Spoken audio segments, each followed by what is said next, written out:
Hello, welcome back to another episode of the Everyday Joy podcast. I'm your host, Ash Couchman, and I cannot wait to find moments of joy with you today.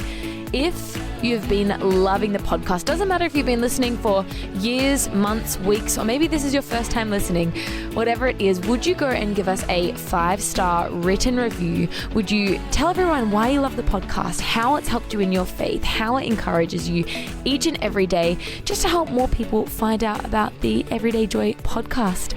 I'm so excited for you to hear today's guest speak. Let's dive into the Word of God.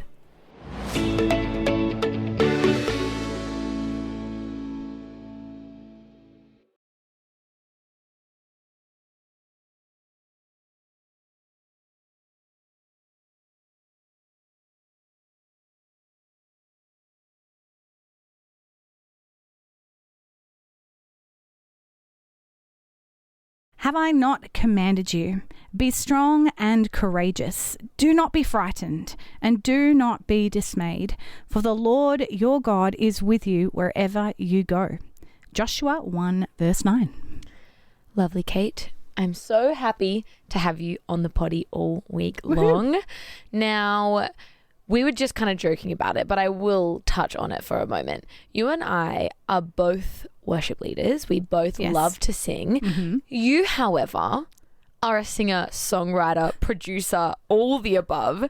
Tell me a little bit about your music songwriting journey. Ooh, I didn't ask you to do that, but I have for a long time wanted to write and record, but I really struggled with a lot of pride and a lot of insecurity, a lot of fear that I wasn't good enough. Yeah. And so I had this revelation. It was about 2017. I was in a songwriting session at church, or like a songwriting class, and I got some feedback about how I could improve the song, and this ugly pride reared up in me. And in my mind, I was like, who are you to tell me that my song's not good? And I was like, ooh, that's not nice. I don't like that person within me. And I went on this journey of that I believed that if I got feedback that said I wasn't good enough or that my song needed work, then I wasn't good enough as a writer. And it was such the blessing of God to reveal actually my true insecurity. And then ever since then, I have been able to, I want to co-write and I want to get feedback, even though it's really difficult to put your art out there. Yeah. So that's been a fun journey. But so I've been releasing my own music, self-released, and obviously writing at church and being part of some of the music at the church that I go to. And just released a new EP called Church Pop, which is Christian contemporary. There's a great 80s track on there, a bit of a country tune.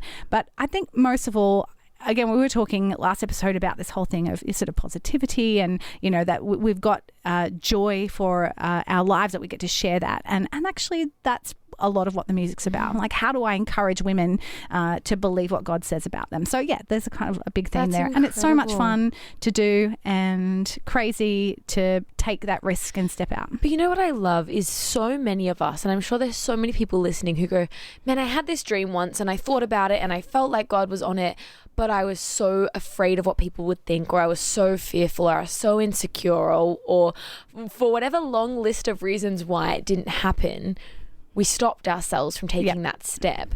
And so was there something that helped you to take that step? Obviously you went through that moment, but what was the thing that was like this is it? And what helped you to kind of keep going? Great question.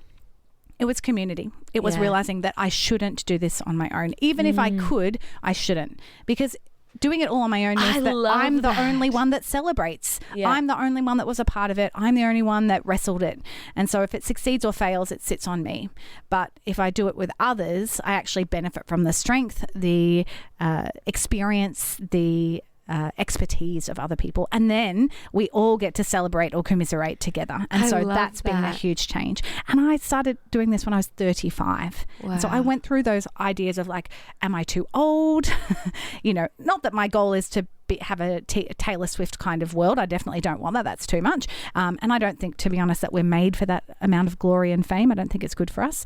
But the idea of, Kate, you've got this dream. You've waited 9 or 10 years. When are you going to do it? And it was the key of community and collaboration. That is so, just that line you said about what did you say? You're like, even if we could do it on our own, probably shouldn't. We shouldn't. And I think that, you know, even like this verse that we're looking at today, talking about being strong and courageous, when I read it, I think about, one, yes, you need strength and courage in yourself, but we also need to get people around us that are going to cheer us on and lead us into that place of, when you slip and fall, or when you make a mistake, or when you have trouble, that there are people around you to help, like you said, celebrate, cheer you on, keep you going. Because like you and I are the first people to say life can be tough sometimes. And in those difficult days, you need other people around you to be able to help lift you up and encourage you. But what I love, I think, the most about this verse is, you know, it says, do not be frightened, do not be dismayed, for the Lord your God is with you wherever you go. And, you know, this verse is talking about Joshua and going into the promised land, right? And so they're all about to go in the promised land. They're freaking out because there's giants and all these other things. And like, this is what God promised us. And like your dream and like these things, we look at this promise. We look at these things that we think God's called us to, and we go, too big, too scary, too much. But we forget that God promises to be with us wherever we go. And I'm sure you felt that in creating music and doing everything, whether it's what you expected or what it wasn't. I'm sure you felt God on it. And I guess when you read this and when you read about God telling us to be strong and courageous, what comes to mind for you? There's so many options and so many moments, actually. So I tried to kind of pick a story. The thing that came to mind was this incredible moment that happened to me in Mexico. And I was on a missions trip and running a team over there. And they have in this place called Mazatlan. It was probably the most profound moment of my life. It was an out-of-body experience. And basically, you might have heard stories about Mexico. This is a pretty safe town where maybe there are 30 people over the year that have been murdered or by cartels or kind of things. But in the month that we were there in January, there were 30 people that there was a nightclub shooting. Whoa. And so there was this big week-long carnival, and we did this ministry, teams, evangelism, and all the churches were saying, it's too bad, it's scary, we shouldn't be doing it. And so the team leader running the mission evangelism experience said, all right, you need to go and you need to hear from God whether he's called you to be here, because we don't know what's going to happen. There is danger and you need to hear from God really clearly. Call your parents, like have a real sense of God's. And if you don't feel a real yes, you can stay here and help with food or do different things. But and so that was a pretty amazing. I can't even imagine if someone said, you know what, it's pretty crazy out there. You need to go pray right now. Because you might get killed. That is insane. And that was such a strange moment of, this is kind of real because this happens in real life, but we're a bit insulated from that here in Australia. And there was a song out at the time, a Brooke Fraser song, Because You're With Me, I Will Not Fear. And so we were singing that out. And I really felt God said, Kate, yep, I want you to be here. And so it was that moment of they led us through, okay, we're going to give our lives away. God, here's my life, take it. You know, to live is Christ, to die is gain. And so because I'd really heard from God that he wanted me to be in a part of it, I got to go, all right, I've given my life away no matter what happens, which is a cool prayer to pray, but this was very real, very... It wasn't just a, hey, God, like, you have my life. Yeah. That's great. It's no, Lord, like, there's a... Who knows? I don't know what the percentage is, but there's a decent chance something goes wrong here. Yeah. And so on the last day of the big carnival, there was a big parade through the kind of main street, and we were in a little house. We had a prayer house. There was a drop-in cafe and a hairdresser where we would do things, and I was praying with the team in the back room, and I felt the Lord say, you know, just go out to the front and pray for people as they went past on their floats. And there was lots of people, maybe 15,000 people along the stretch of the road. And then all of a sudden people started running and panicking. There were people jumping off 1.5 meter floats onto the road, diving over the fence onto the sand. And I didn't know what was going on. Nobody knew, but there was a mass panic. And there could have been a gunman just around the corner. There could have been a bomb. There could have been anything. And you could tell that no one knew, but everybody was just running and panicking. People were streaming into the building, jumping over fences, trying to get away from whatever there was. And the out-of-body experience that I mentioned before was the incredible calm and peace. I felt like I was a ghost with everyone else is feeling this, and I feel so at peace in a way that I never had. I was like, yep, come on through, no worries. Like almost that I was floating on some kind of peace cloud, and it was so strange. I remember feeling both things, like, what? This is weird that I feel this when everyone else is panicking. And it was the reality of, I've already given my life away. So what? Why fear? Why fear? I don't have to fear because he is with me. And I get emotional when I share the story, because that's what really trusting in God is. That's what living a life without fear is like, is that groundedness in him. He's got me. And in the end, you know what it was? It was a car backfired. But because everyone was already fearful, wow, it caused them to panic, to make crazy decisions, to injure themselves. And that's what fear does, is it robs us of our freedom, of our peace. Yeah. And so for me, this verse, do not be dismayed, do not be frightened, for the Lord your God is with you wherever you go. And I thought, this is a probably only just a snippet or a snapshot of what it means to live in peace with God. Yeah. I don't have that all the time. I still have fear. It's not like it's lived. It was that moment, but it was that sense of, God, for me to live is Christ, but to die is gain. And so if that's what you're calling me to, I give my life away. And then I felt the reality of the Spirit in that moment. Wow. Still the most profound. I still get tingles every time I share it. I literally could cry. I think you talking about that experience of God's peace, right? And how God calls us. I'm literally going to cry if I keep talking about this, because sometimes I get so disappointed with myself for not trusting God in that way, you know. And I think hearing you show it like that, right, and hearing someone talk about offering their heart and their life in that way, and the fact that you see this happen in front of you and you're like, well, this is what I've signed up for, and yet still knowing that there was the peace of God and that you could trust him, it really challenges me about what really matters to me, do you know? And I don't want to get too emotional about it, because I just the crying podcast where it's just silence and like small noises.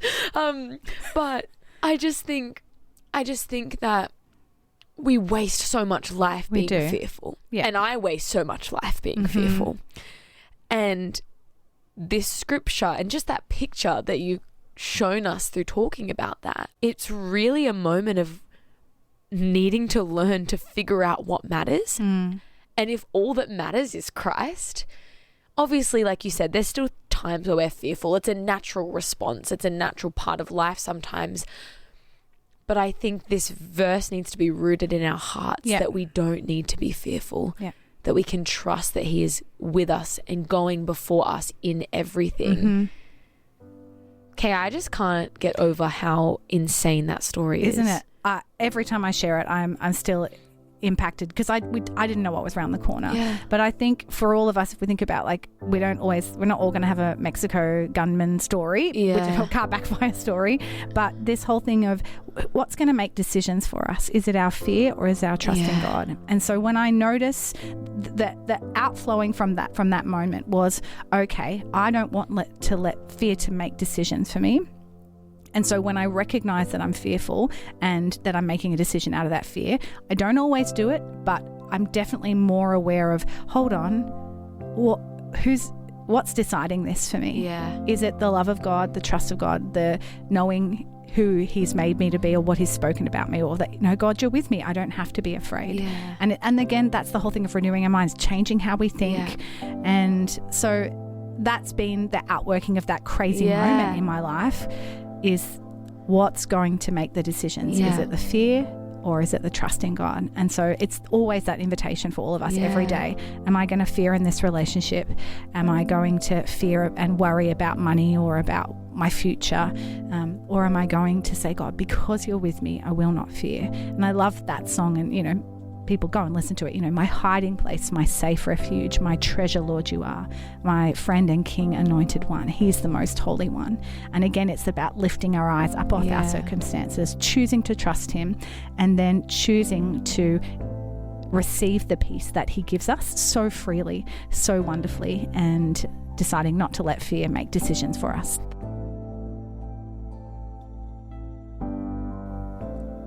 Have I not commanded you? Be strong and courageous. Do not be frightened and do not be dismayed, for the Lord your God is with you wherever you go. Like we said in today's episode, fear is a natural part of life, but God's presence is supernatural. He actually doesn't just command us to be strong and courageous. He equips us, just like Kate's incredible story today.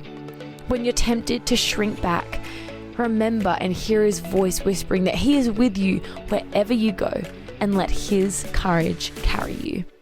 I cannot wait to dive even deeper into the Word of God with you tomorrow, but until then, I pray you're able to find moments of joy.